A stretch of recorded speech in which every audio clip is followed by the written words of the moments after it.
बिस्मिल्लाहिर्रहमानिर्रहीम। अस्सलाम वालेकुम नाज़रीन, आप यूट्यूब चैनल देख रहे हैं। मैं इमरान खान हूँ। एक मंगल के दिन इमरान खान साहब से उनकी फैमिली की मुलाकात का दिन हो, तो फैमिली दोबारा चाहेगी मुलाकात करने के लिए। इमरान खान की बहनें तो टलने वाली नहीं है, वो तो कहती हैं हम जाएंगे अपने भाई के लिए, और उसे कैद तन्हाई में हम नहीं रहने देंगे। अब इमरान खान साहब की बहनें मुलाकात करने के लिए जाएंगी, रियासत दोबारा से रोकेगी, वही हठधर्मी में दोबारा नजर आएगी और वही सिलसिला दोबारा चलेगा। मामला सिर्फ इतना है कि फील्ड मार्शल आसिम मुनीर इमरान खान साहब से अपनी नफरत का इजहार खुद भी कर रहे हैं और अपने टाउट्स के जरिए भी करवा रहे हैं। उन्होंने सारे हरबे इस्तेमाल कर लिए हैं, लेकिन इमरान खान को तोड़ने में वो नाकाम रहे। अब एक आदमी जिसे आप तोड़ नहीं सके, अब उसको तनहा कर रहे हैं ताकि उसका पैगाम बाहर ना आए, यानी उसके पैगाम को बदल नहीं सके, उसकी सोच को शिकस्त नहीं दे सके, तो अब उसकी जो आवाज है उसी को कुचल दो, उसकी आवाज बाहर आए ही ना। तो इसके लिए इमरान खान साहब की बहनों से उनकी मुलाकात, जो एक बुनियादी हक है कैदी का कि उसकी मुलाकात करवाई जाए, अदालती ऑर्डर उनके पास है, अदालती अहकामात के मुताबिक तो मुलाकात होनी चाहिए, लेकिन उसके खिलाफ किया जाता है और मुलाकात नहीं की जाती। बूटों तले रोंद दिया जाता है अदालती अहकामात को। एक दफा फिर पाकिस्तान तहरीक इंसाफ ने पोस्टर जारी कर दिया है, और ये पोस्टर है जनाब बरतानिया में फिर से एहतजाज का कि यहां पे हम दोबारा धरना देंगे मंगल वाले दिन। पिछले मंगल को जब धरना दिया गया तो शहजाद अकबर ने लीड किया था लंदन में, और अगले दिन शहजाद अकबर के ऊपर हमला कर दिया गया उनके घर में। लेकिन शहजाद अकबर हिम्मत के साथ खड़े रहे। अभी उनको सिक्योरिटी पुलिस ने प्रोवाइड की हुई है और कुछ चीजें जो है उनकी इन्वेस्टिगेशन हो रही है। उम्मीद है कि जो हमलावर है वो पकड़े जाएं और उनके खिलाफ कोई कानूनी कार्रवाई हो। लेकिन सवाल यह पैदा होता है कि क्या इससे खौफ फैला? तो जवाब यह है कि नहीं फैला। शहजाद अकबर ने वो पोस्टर अब जो है वो शेयर किया कि जनाब पहुंचे दोबारा सारे धरना देने के लिए, इमरान खान साहब को कैद तन्हाई में डाला हुआ है, उसके लिए सब लोग मिलकर आवाज उठाए। तो इससे तो फर्क नहीं पड़ता ना, मार कुटाई से, बंदे गिरफ्तार करने से, जबरी गुमशुदगियों से क्या कभी कोई तहरीक रुकी है? नाज़रीन, मुज़ाकरात के हवाले से अपोजिशन की एक हिकमत अमली सामने आई है। अपोजिशन ने सबसे पहले तो यह सवाल उठाया कि अगर हुकूमत मुज़ाकरात करना चाहती है तो सबसे पहले हुकूमत ये शो करे कि उनके पास इख्तियार है, यानी हुकूमत को अपना इख्तियार साबित करना पड़ेगा कि हुकूमत के पास इख्तियार कितना है। मुलाकात भी इमरान खान से नहीं करवा पाते, जो कहते हैं वो कर नहीं पाते, तो इनके जब बस में नहीं है कुछ भी करना, तो फिर ये मुज़ाकरात कैसे कर सकते हैं? इनका मैंडेट कितना है, ये कितनी बात कर सकते हैं और कितनी बात पूरी कर सकते हैं? ये सवाल अपोजिशन अब उठा रही है हुकूमत से। हुकूमत के लिए इससे मुश्किलात बढ़ेगी। और इसमें एक और जो स्टेटमेंट है वो महमूद अचकज़ई साहब के हवाले से आया कि सारी पार्टियों, इदारों, जर्नैलों, जजों को सबको बिठा लो, हर कोई अपनी डोमेन में वापस चला जाए और वहां से आईन के मुताबिक पाकिस्तान आगे बढ़े। हम पाकिस्तान को मुश्किल से निकालना चाहते हैं। खान साहब से ना डरे, वो बड़ा आदमी है, वो किसी से इंतकाम नहीं लेगा। ये अल्लामा राजा नासिर अब्बास साहब ने भी कहा, यही बात जो है महमूद अचकज़ई साहब ने भी कही, और उन्होंने बड़ा क्लियर मौक़िफ़ दिया। और पाकिस्तान तहरीक इंसाफ ने कैटेगोरिकली कहा कि जी मुज़ाकरात का इनको इख्तियार दिया हुआ है इमरान खान साहब ने, तो ये मुज़ाकरात कर लें। महमूद अचकज़ई साहब, अल्लामा राजा नासिर अब्बास साहब, इनके पास मैंडेट है, आप इनसे बात करें, जाके आप मुज़ाकरात करें।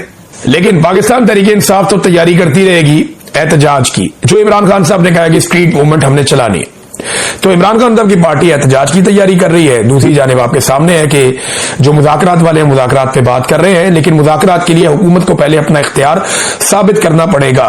सिंध में स्ट्रीट मूवमेंट पर काम शुरू हो गया है।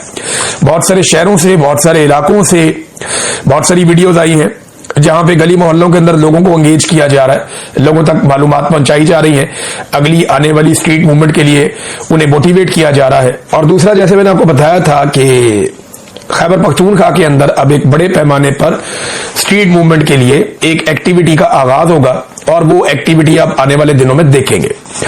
और यही वो हफ्ता है जिसके अंदर मेरे ख्याल में अनाउंसमेंट हो जाएंगी, और अनाउंसमेंट के बाद अमली तौर पे काम शुरू हो जाएगा। फिर आप देखेंगे कि बहुत तेजी से स्ट्रीट मूवमेंट आगे की तरफ बढ़ेगी। पंजाब के अंदर उसके बाद ये सिलसिला शुरू होगा, और बलूचिस्तान आप जानते हैं कि वहां पे पाकिस्तान तहरीक इंसाफ की क़यादत बड़ी तगड़ी है।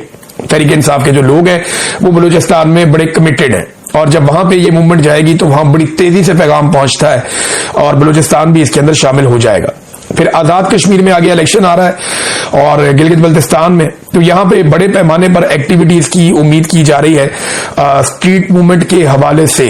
नाज़रीन, सबसे पहले तो अमेरिका से खबर है, और ये बड़ी खबर है।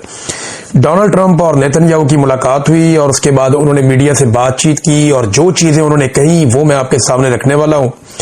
एक तरफ तो पहले आप अपने ध्यान में ये रखें कि 2 दिन पहले पाकिस्तान के जो वजीर खारजा हैं और डिप्टी वजीर आजम है इसहाक डार साहब, उन्होंने ये स्टेटमेंट दिया था कि पाकिस्तानी फौज गजा नहीं जाएगी अगर उन्हें हमास को गैर मुसल्ला करने का टास्क मिला तो पाकिस्तानी फौज अगर हमास को गैर मुसल्ला नहीं करेगी तो फिर कौन सी फौज करेगी? आपको जरा जायजा लेना पड़ेगा। बहुत सारे मुल्क जो हैं वो मना कर चुके हैं, यानी तुर्की के हवाले से इसराइल को तहफ़्फ़ुज़ात हैं और तुर्की के साथ बेहतरीन ताल्लुक होने की वजह से अज़रबैजान ने मना कर दिया है। मलेशिया इसका हिस्सा नहीं बन रहा। पाकिस्तान के अंदर शदीद किस्म का रद्द-ए-अमल है। इंडोनेशिया जो है वो अपनी फौज भेजने का दावा कर चुका है और वादा भी कर चुका है। वो ये कहते हैं कि वो अपनी फौज भेजेंगे, लेकिन जितने भी अरब ममालिक हैं, चाहे उसमें कुवैत है, उसके अंदर जो यमन है, यमन तो बिल्कुल नहीं जा रहा, ईरान भी नहीं जा रहा, इराक भी नहीं जा रहा, शाम भी नहीं जा रहा, मिस्र भी शायद इसमें नहीं जा रहा।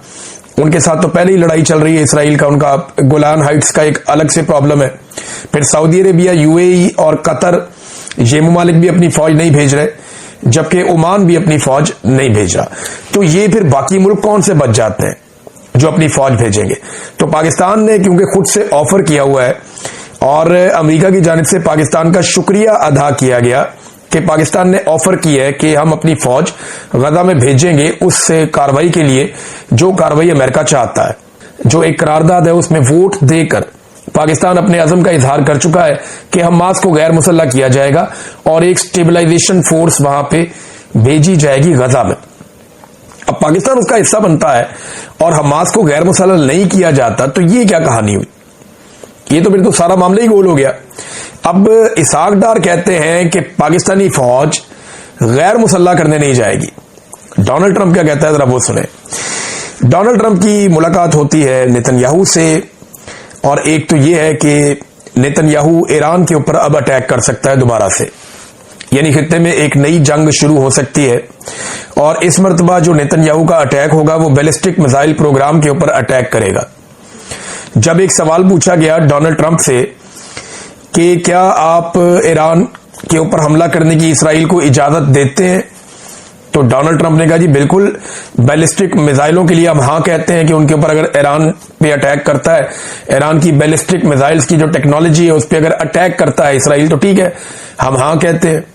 और अगर वो एटमी हथियारों के लिए अटैक करता है तो फिर तो हम कहते हैं कि फौरी तौर पे, यानी फास्ट, जल्दी आप इसको करें, हम ये कहते हैं। दूसरी जनब जो है वो इसराइली जो नेतन्याहू हैं, उन्होंने कहा मैं ये बात बार बार दोहराऊंगा और इसराइल बहुत खुशकिस्मत है, इसराइल को व्हाइट हाउस में कभी भी डोनाल्ड ट्रंप जैसा कोई दोस्त मुयस्सर नहीं आया।